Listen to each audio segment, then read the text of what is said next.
마이클 머못이라고 하는 영국의 학자이자 교수가 있습니다. 그 교수가 연구한 내용 중에 하나가 이런 내용이 있습니다. 한 사회에서 지위가 높은 사람일수록 더 건강하다는 것을 증명해냈습니다. 가난한 사람과 부자를 비교했을 때 누가 더 건강한가 라고 비교를 했는데 부자가 더 건강하다는 것을 증명을 한 것입니다. 돈이 상대적으로 많을수록, 교육 수준이 높을수록 더 건강하고 오래 산다는 결과입니다. 가난한 사람들이 부자보다 건강하지 못한 이유는 가난한 사람들이 단순히 의료 혜택을 받지 못하기 때문만이 아니라는 것이 특이한 점입니다. 예를 들어서 그러한 의료 혜택이나 유전적인 요소나 나쁜 습관 등의 요소들을 고려해서 그 영향을 모두 다 제거한 다음에도 여전히 가난한 사람은 부자에 비해서 생명이 짧다는 결론을 내렸습니다. 어째서 지위 자체가 건강에 영향을 줄 수 있을까? 마못은 그에 대해서 이유로 닮은 것이 이것이 있습니다. 자신의 삶을 통제할 수 있는 자율권이 얼마나 주어지는가, 또 사회에 참여할 수 있는 기회가 얼마나 주어지는가의 여부가 자신의 육체의 건강에도 좌우할 수 있다고 하는 것입니다. 지위가 높으면 높을수록 더 많은 자율이 주어지고 더 많은 사회 참여와 통제의 기회가 주어진다는 것입니다. 그에 반대로 지위가 낮을수록 자신의 삶을 통제하는 자율권이 적어지고 사회 참여에서 배제될 확률이 아주 높아지는데, 이런 것에서부터 소외되고 배제되는 것, 이것이 스트레스로 오게 되어서 그 사람의 생명도 단축해 버린다고 하는 것입니다. 우리가 흔히들 요즘 듣고 있는 갑과 을, 그 갑과 을의 입장에서 이해한다면 갑은 그나마도 잘 살고 을에 있는 위치는 건강하지도 못하다고 하는 것입니다. 제가 질문 하나를 던져보겠습니다. 강남에 사는 부자가 행복하겠습니까? 강북에 사는 부자가 행복하겠습니까? 저는 안 살아봐서 모르겠습니다. 그렇지만 이 강남 부자와 강북 부자 행복도를 이것도 조사해오는 결과가 있습니다. 절대적 가치로 보면 강남에 사는 부자가 가진 재물이 훨씬 더 높습니다. 그러나 만족도는 강북에 사는 부자가 만족도가 훨씬 더 높다는 결과가 나왔습니다. 이유는 강남에는 더 많은 부자가 많기 때문에 그들과 비교해서 나는 가난한 사람입니다. 저를 보십시오. 설교자가 움직이지 않습니다. 앞에 보시면 돼요. 강북에 사는 부자는 주변에 있는 사람들이 자기보다 가난한 사람이 더 많기 때문에 상대적으로 더 행복함, 만족감을 누린다고 하는 것입니다. 강남에 사는 부자가 더 행복해지려면 상위 1% 안에 들어가야 되는데, 말 그대로 상위 1%에 들어간 것은 하늘과 별 따기입니다. 거기에 만족감을 이루지 못하기 때문에 계속 그 사람은 불완전하고 만족하지 못하고 더 가져야 되고 더 많은 것을 해야만 하는 이런 스트레스 속에 살아간다는 것입니다. 오늘 저는 설교 제목을 어려운 대답이라고 잡아보았습니다. 성경에서 나오는 수많은, 특별히 공간보험에 나오는 예수님의 비유들 가운데 대부분의 비유들은 해석이 가능하고 비유는 쉽게 풀어서 이야기해 주셨기 때문에 그 비유를 들으면 예수님이 무엇을 말씀하시는가 라는 의미를 파악하기가 쉽습니다. 그러나 예수님이 주신 비유 가운데 해석하기가 가장 난해하고 어려운 본문이 오늘 16장에 있는 앞에 있는 불의한 청지기와 후반부에 나와 있는 부자와 나사로에 대한 비유입니다. 뒤에 있는 비유의 부자와 나사로에 대한 비유도 우리가 흔히 알고 있는 천국에 가기 위해서 이 땅에서 어려움을 겪어도 분명한 보상이 있다, 이렇게 과거에 들었던 해석으로 보면 쉽게 되지만 실상은 그 말을 하기 위해서 예수님이 비유를 하신 것이 아니었습니다. 그러니까 결론적으로 말씀드리면 16장에 앞에 나와 있는 이 불의한 청지기 비유와 마지막에 나와 있는 부자와 나사로에 대한 비유는 분명한 다른 예수님께서 가르치고자 하는 분명한 내용의 맥락을 가지고 설명해 주신 내용입니다. 특별히 불의한 청지기 비유의 여러분 본문을 읽어보시면 알겠지만 어떻게 불의한 재물로 친구를 사귀라고 하는가? 불의한 것에 충성하지 않으면 바른 것도 맡기지 않겠다. 이건 신앙의 상식적으로, 지금 살아가는 우리가 상식적으로 생각해 보면 수용하기 어려운 이야기입니다. 그런데 어떻게 예수님께서 이런 이야기를 성경의 비유로 말씀하셨을까? 불의한 재물로 친구를 사귀라. 왜 불의한 재물일까? 주인의 것을 자기 마음대로 했기 때문에 불의하다고 하셨던 것일까? 그런데 11절에 보시면 너희가 불의한 재물에도 충성하지 않으면 누가 참된 것을 너에게 맡기겠느냐라고 물었습니다. 아무리 이해해 보려고 해도 이 비유에 나오는 청지기는 충성하지 않은 것이 확실합니다. 그런데 이 불의한 것에 충성하지 않으면 옳은 것도 맡기지 않겠다. 그렇게 결론은 13절의 말씀인데요. 뜬금없이 결론을 드립니다. 불의한 재물에 충성하라 해놓고 하나님과 재물을 겸하여 섬길 수 없다는 선언으로 이 비유를 끝내고 계십니다.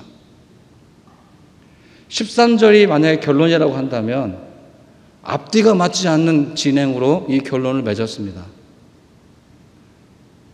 이 본문은 오늘 우리에게 무엇을 말씀하는 것입니까? 수단과 방법을 가리지 말고 물질을 얻으라는 얘기입니까? 부당하고 부정직한 일이지만 그럼에도 불구하고 잠잠히 충성하면 하나님께서 나중에 보상을 해주겠다는 내용입니까? 그렇게 해야만 하나님의 나라가 그들의 것이라고 예수님이 말씀하고 있는 것입니까? 이 부분을 해결하기가 어렵습니다. 최소한 이 개역개정의 성경을 가지고는 해결할 길이 없었습니다. 우선 결론부터 말씀을 드리겠습니다. 이 비유의 결론은 13절의 말씀입니다. 전후 16장 전체에 걸쳐서 예수님이 하시고자 하는 내용은 13절의 말씀입니다. 하나님과 재물을 겸하여 섬길 수 없다. 이 말씀에서부터 출발해서 해석을 해 나가야 이 본문 전후를 해석해 낼 수 있습니다. 뿐만 아니라 16장 전체에서 말하고자 하는 핵심도 하나님과 재물을 겸하여 섬길 수 없다는 내용을 가슴에 품으셔야 합니다. 이 비유의 해석이 난해해 보이지만 비유가 가리키는 방향성은 정확합니다. 절대로 하나님하고 재물은 하나가 될 수가 없다. 하나님을 섬기든 재물을 섬기든 둘 중에 하나다는 것입니다. 14절에 보면 예수님께서 이 비유로 설명하고 났을 때 바리새인들의 반응을 기록해 놓고 있습니다. 제가 결론적으로도 결론 부분에도 말씀을 드리겠지만 성경은 이들을 고발하고 있습니다. 바리새인들은 어떤 사람입니까? 돈을 좋아하는 사람이라고 오늘 고발하고 있는 것입니다. 바리새인들은 하나님을 잘 섬기는 사람으로 대표되는 사람입니다. 하나님을 가르치고 하나님을 믿는 것에 대해서 본을 보이고 하나님에 대해서 가장 많이 알고 있는 것으로 지칭되는 대표적인 사람들입니다. 그런데 오늘 누가복음에서는 그들을 고발합니다. 그들이 사랑하는 것은 하나님이 아니라 돈이었다고 말입니다. 이 반증을 통해서 이 반어법적인 내용을 통해서 성서는 우리에게 말하고자 하는 것은 하나님 아닌 다른 것을 사랑하면 절대로 하나님 나라를 얻을 수 없다는 것입니다. 이제 자세히 한번 말씀을 들어가 보도록 하겠습니다. 분명히 결론 부분은 제가 말씀을 드렸습니다. 하나님과 재물을 겸하여 섬길 수 없다. 그런데 이 결론과 이 명제를 흐트러뜨리는 가장 첫 번째, 가장 큰 함정은 9절에 있습니다. 불의한 재물로 친구를 사귀라는 말씀입니다. 하나님하고 재물을 겸하여 섬길 수 없다는 결론에 이르러야 된다면 이런 출발점은 올바르지가 않습니다. 알쏭달쏭합니다. 아무리 본문을 가지고 묵상을 해보고 기도를 해도 답이 나오지 않습니다.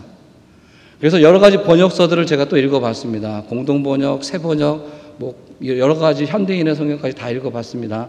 비슷하게 해석을 해놓았습니다. 그런데 원어를 가지고 이 부분을 가지고 질문을 한번 던져봤습니다. 정말 원어에서 이렇게 해석하고 있었던가? 그리고 이것을 문의를 해보았습니다. 원문 그대로를 직역해서 번역하면 이러한 번역이 된다는 답을 얻었습니다. 제가 한번 읽어드리겠습니다. 세상의 재물 속에서 빠져나와 친구를 사귀어라. 그러면 그 재물이 없어질 때 그들이 너를 영원히 거할 집으로 받아들여 줄 것이다. 지금 우리가 보고 있는 개역성경의 해석이 아니라 원어의 의미에서 보면 물질이라는 단어에 에크란 단어를 써서 빠져나와야 된다. 밖으로 뛰쳐나와야 된다는 단어를 쓰고 있습니다. 성경 공부 시간이 아니기 때문에 구체적으로 원적인 내용을 제가 다 생략을 하지만 본문에 가지고 있는 본래 의미는 재물을 가지고 사귀라는 것이 아니라 재물로부터 벗어나야 진정한 친구를 구할 수 있다는 내용입니다. 재물을 사랑하지 않고 사람을 사랑해야 그 친구가 너를 영원히 받아줄 것 아니겠느냐. 이것이 9절에서 말씀하시고자 하는 내용인 것입니다. 그러면 우리가 오해했던 첫 단추가 해결이 될 수 있습니다. 불의한 재물을 가지고 친구를 사귀라는 말씀이 아니라 불의한 것에서부터 빠져나와야 진정한 친구를 사귈 수 있다. 이렇게 해석할 수 있는 것입니다. 10절, 11절 말씀에 보면 반복에 나오는 단어가 충성이라는 단어입니다. 성경에는 이 충성이란 단어가 믿음이란 단어의 어원과 똑같이 사용하고 있습니다. 믿을만하다라는 말과 충성이라는 말이 같은 말이라는 것입니다. 그래서 오늘 개역개정에는 이 단어를 충성이라고 번역을 해놓았는데요. 공동번역과 새번역, 목사님이 그래서 평상시 읽으실 때는 새번역을 좀 읽어보시라고 권면해 드리는데, 새번역에서는 이 단어를 충성이라고 번역을 하지 않았습니다. 충실한 것으로 번역을 해놓았습니다. 10절 11절에는 말씀을 그래서 이렇게 해석하면, 너희들이 세상의 재물에 대하여 대하는 태도에 대해서 믿을 만한 사람이 못 된다면, 재물에 대해서 정직하지 못하다면, 재물에 대해서 빠져나오지 못하는 사람이라고 하면 어떻게 참된 것을 너에게 맡길 수 있겠느냐, 이렇게 해석해 볼 수 있는 것입니다. 재물에 대해서, 물질에 대해서 정직하지 않은 사람을 어떻게 그 사람에게 더 큰 일을 맡길 수 있겠는가? 예수님은 이 불의한 청지기를 통해서 그렇게 말씀하시고 있는 것입니다. 돈을 어떻게 벌고 돈을 어떻게 쓰고 있는지 정직하게 벌어서 정직하게 쓰지 않는 사람을 어떻게 하나님의 나라의 일을 그 사람에게 맡길 수 있겠는가? 예수님은 그렇게 지적하고 있는 것입니다. 그러면서 13절에 분명한 결론을 선언하고 있는 것입니다. 하나님과 재물은 겸하여 섬길 수 없다. 재물에서 빠져나와라. 하나님과 재물 안에 동시에 머물 수 있는 길은 한 개도 없다. 이것이 오늘 예수님께서 우리에게 성서를 통해서 해 주시고자 하는 말씀인 것입니다. 이제 그 후반부로 넘어가 보겠습니다. 바리새인들이 이 이야기를 들었습니다. 이 비유는 분명히 종교 지도자들에게 주신 말씀입니다. 일반 백성에게 주신 말씀이 아니라 종교 지도자들에게, 그들을 지탄하고 비판하기 위해서 예수님께서 주신 말씀입니다. 바리새인들이 이 이야기를 듣고 비웃었습니다. 그리고 성경에 고발한 것처럼 그들은 돈을 좋아하는 사람들이었습니다. 이 재물이 하나님을 바르게 섬긴 것에 대한 보상이라고 생각했는지 모르겠습니다. 하나님을 잘 믿었더니 그 결과로 다가온 선물로 이 물질이 다가왔다, 이런 해석을 했는지 모르겠습니다. 현대에도 이러한 식으로 물질에 대한 자세를 갖고 있는 분들이 의외로 많이 있습니다. 하나님 앞에 충성을 다하니까 건강도 찾아오고 재력도 찾아오고 자녀에 대한 축복도 찾아오는 것으로, 그래서 많은 재물을 얻는 것, 이것이 하나님의 축복이라고 생각하는 자세 말씀입니다. 이 바리새인들은 아마도 이렇게 생각했는지도 모르겠습니다. 이 재물을 모아서 하나님 나라를 이루어 보아야 되겠다. 더 큰 성전을 만들고 하나님의 영광이 되는 일에 사용해 보아야 되겠다. 이렇게 생각해서 이 재물을 모았는지도 모르겠습니다.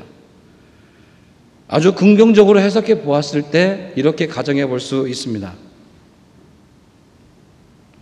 하지만 15절 이후에 18절까지, 비유 전에까지 이들을 비판하고 있는 예수님의 이야기를 보면 어디에서도 이들이 하나님을 잘 섬겨서 부자가 된 것으로 말하지 않습니다. 이 생각은 철저하게 바리새인들 자기 스스로의 생각이었습니다.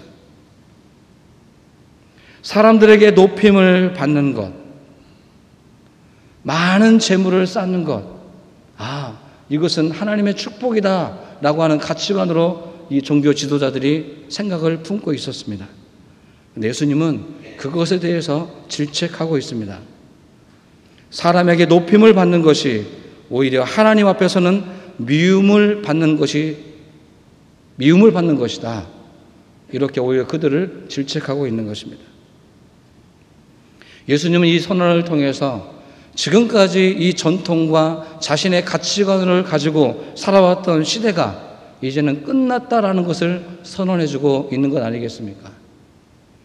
예수님이 바라는 시대, 예수님이 꿈꾸는 하나님의 나라는 재물이 아니라, 사람의 인정이 아니라, 사람의 진정한 친구가 되어주는, 약자들과 함께하는, 그들이 칭찬받는 나라가 하나님의 나라이고 새로운 시대, 새로운 패러다임이라는 것을 이 성경을 통해서 우리에게 말씀해 주시고 있는 것입니다. 바리새인들이 목숨처럼 붙잡고 있는 것은 율법을 지키는 것입니다.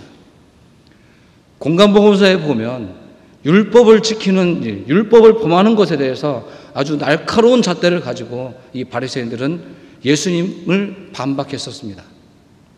안식일에 왜 그런 행동을 하십니까? 왜 율법에 금한 행동을 당신은 하고 있습니까? 다른 날도 많이 있는데 왜 굳이 이것을 지금 해야 됩니까? 바리새인들은 자신이 세워온 이 전통을 지키기 위해서, 이 전통은 역사 대대로 가지고 있는, 우리가 지금 기준으로 삼고 있는 것인데 왜 당신은 이 기준을 무너뜨리고 있습니까? 라고 반박했습니다. 그들이 지키고 있는 것은 하나님이라고 생각했지만 하나님이 아닌 그들이 세우는 전통을 목숨처럼 지키고 있었던 것입니다. 아마도 이들은 이것을, 율법을 지키는 것을 통해서 하나님의 나라를 이룰 수 있다고 굳게 믿었습니다. 이 율법을 수호하는 것이야말로 하나님을 지키는 것이고, 이 율법을 지키는 것이 우리에게 재물을 선물로 주는 것이고, 이 율법을 지키는 것이 사람들로부터 칭찬받고 인정받는 가장 최고의 길이라고 그들은 믿고 있었던 것입니다. 하지만 예수님은 율법 준수보다 더 중요한 소중한 가치를 오늘 본문을 통해서 말씀해 주시고 있습니다. 재물보다 하나님입니다. 재물을 가장한 하나님이 아니라 재물에 욕심이 빠져버린, 욕심에서 벗어난 그 하나님이 바로 예수님이 말씀하시는 소중한 가치였던 것입니다. 예수님께서는 율법 준수보다 더 소중한 가치를 말씀하고 있습니다. 그것은 자신을 향해 빚진 자를 친구로 삼아주는 것입니다.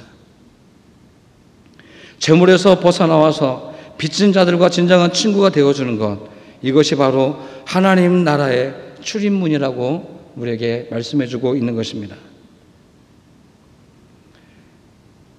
불의한 정죄기를 통해서 예수님이 말씀하시고자 하는 내용은 무엇이겠습니까? 우리에게 빚진 자들을 탕감해 주는 것처럼 서로의 빚도 탕감해 주고 함께 친구로 받아주는 그러한 삶의 자세를 보이라고 말하고 있는 것입니다. 오늘 정리해 보도록 하겠습니다. 이 비유는 하나님을 가장한 물질, 만몬에 대해서 고발하고 있습니다. 우리는 축복받기를 원합니다. 하나님부터 복을 받기를 원합니다. 그래서 이것이 어떻게 나에게 오게 됐는가, 그 과정과 그 여부를 생각하지 않고 나에게 일단 주어지기만 하면 하나님의 축복으로 이것을 바꾸어서 고백을 합니다. 얼마나 정직했는지, 얼마나 바르게 노력했는지, 이것이 정확한 나의 노력에 대한 대가인지 구별하지 않습니다.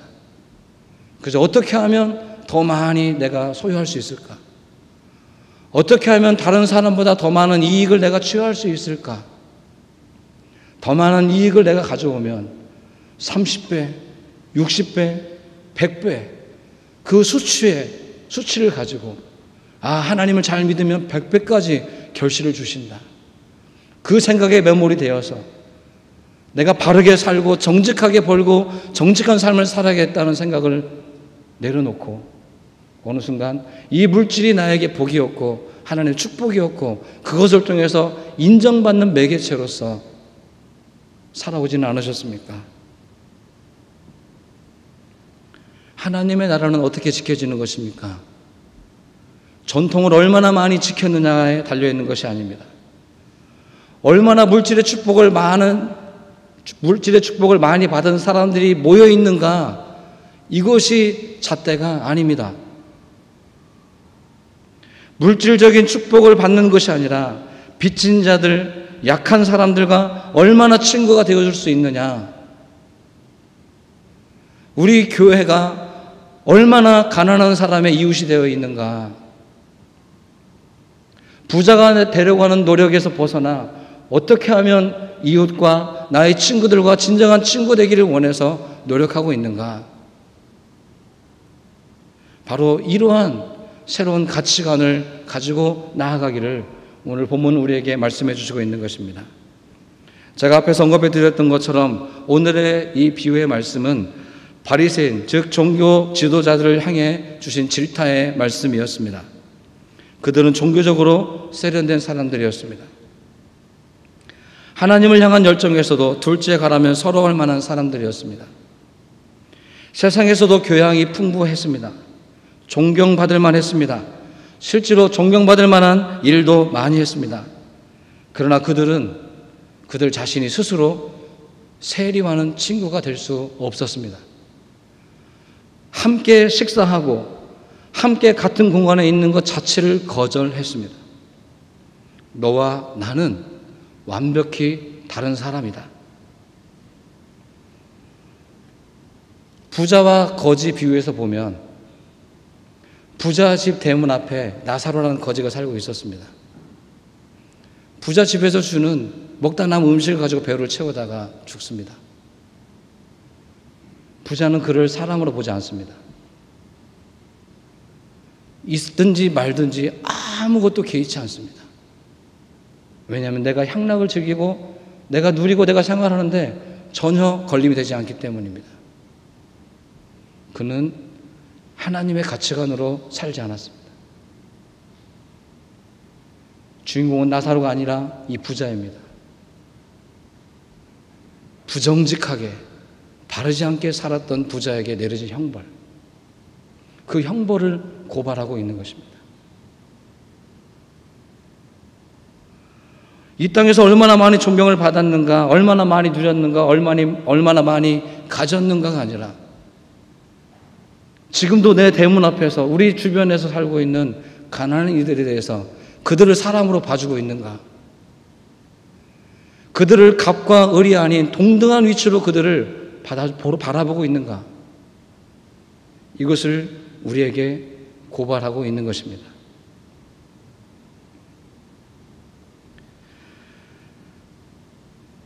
돈을 사랑하는 바리새인들에게 예수님은 진정한 하나님의 나라에 대해 이렇게 선언하셨습니다. 너희들은 물질에서 빠져나와라.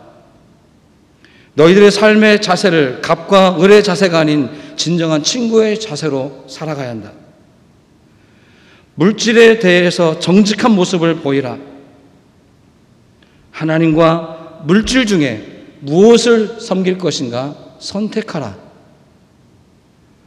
오늘 그 당시의 종교 지도자들에게 예수님께서 던진 질문이 바로 이것입니다. 바리새인들은 예수님의 가르침 앞에 회개로 응답하지 않았습니다. 오히려 비아냥거리며 비웃었습니다. 이것은 그들이 하나님을 사랑한다, 하나님을 믿는다 라고 했지만 성경은 다시 한번 말씀드리면 고발하고 있습니다. 이들이 사랑하는 것은 하나님이 아니라 물질이었다고 말입니다. 내가 정말 믿고 의지하고 신뢰하는 대상이 진짜 하나님이 맞는가? 나는 혹시 하나님으로 포장된 물질과 이 세상의 권력과 명예를 하나님으로 착각하고 그것을 숭상하고 따라가고 있는 것은 아닌가 우리에게 질문하고 있는 것 같습니다. 지금 우리의 모습은 어떻습니까? 본문 속에 있는 바리새인들처럼 하나님보다는 돈을, 하나님보다는 자신의 체면을 더 중요하게 생각하고 있지는 않습니까? 내가 믿는 것이, 여러분이 믿는 것이 정말 하나님이 맞습니까? 재물에서부터 빠져나오지 못하는데 어떻게 하나님을 따른다고 말할 수 있습니까? 물질 앞에 정직하지 않으면 하나님을 섬기는 것이 아니다. 오늘 성서는 우리에게 이렇게 말씀하고 있습니다. 왜 물질을 바라보지 못하게 하십니까? 물질을 바라보는 그 순간 주변을 보지 못하기 때문입니다. 내 삶의 주변에 있는 나사로를 볼 수 없습니다. 왜냐하면 나는 물질에 눈이 어두워져 있기 때문에 그렇습니다. 재물에서 벗어나야 될 이유는 주변에 살고 있는 사람과 함께 벗이 되고 이웃이 되어는 더 좋은 가치관으로 이 땅을 하나님의 나라로 이루어 가야 하기 때문에 그렇습니다. 우리는 모두가 물질이 필요합니다. 물질을 거부하는 것이 아닙니다. 조금 더 많이 가지고 있으면 조금 더 편안하고 조금 더 많이 누릴 수 있는 것 사실입니다. 그러나 이것이 너무나 과해져서 주변에 있는 사람들을 짓밟고서라도 아니면 주변에 있는 어려운 이웃들에 대한 아픔을 보지 못할 정도로 물질에 집중하고 있다면 그 성도님은 그 현장에서 벗어나셔야 합니다. 그래야 하나님을 진정으로 바라볼 수 있을 것입니다. 저는 소망해 봅니다. 우리가 지금 현재 믿고 바라고 기도하고 있는 이 내용들이 정말 진정한 하나님이기를 소망합니다. 내가 잘 되기 위해서, 내가 잘 살기 위해서 이 기독교를 선택한 것이 아니라 하나님의 나라와 하나님의 정의와 하나님의 뜻을 하나님 말씀대로 실현해 보기 위해서 하나님을 믿는 바른 신앙인의 자세를 회복할 수 있게 되기를 소망합니다. 하나님 우리에게 모든 것을 주실 수 있습니다. 건강도 주실 것이고 물질도 주십니다. 그러나 하나님은 이것에 빠져서 이것을 욕심내는 것을 원하는 것이 아닙니다. 하나님을 믿으십시오. 하나님 분명히 우리에게 일용할 양식을 채워주실 것입니다. 우리로 하여금 적당히 살 수 있는 은혜를 주실 줄로 믿는 믿음을 가지십시오. 그리고 우리에게 주신 것을 가지고 우리 이웃을 돌아볼 수 있게 되기를 소망합니다. 최소한 긍휼한 마음만이라도 잃지 않기를 소망하는 것입니다.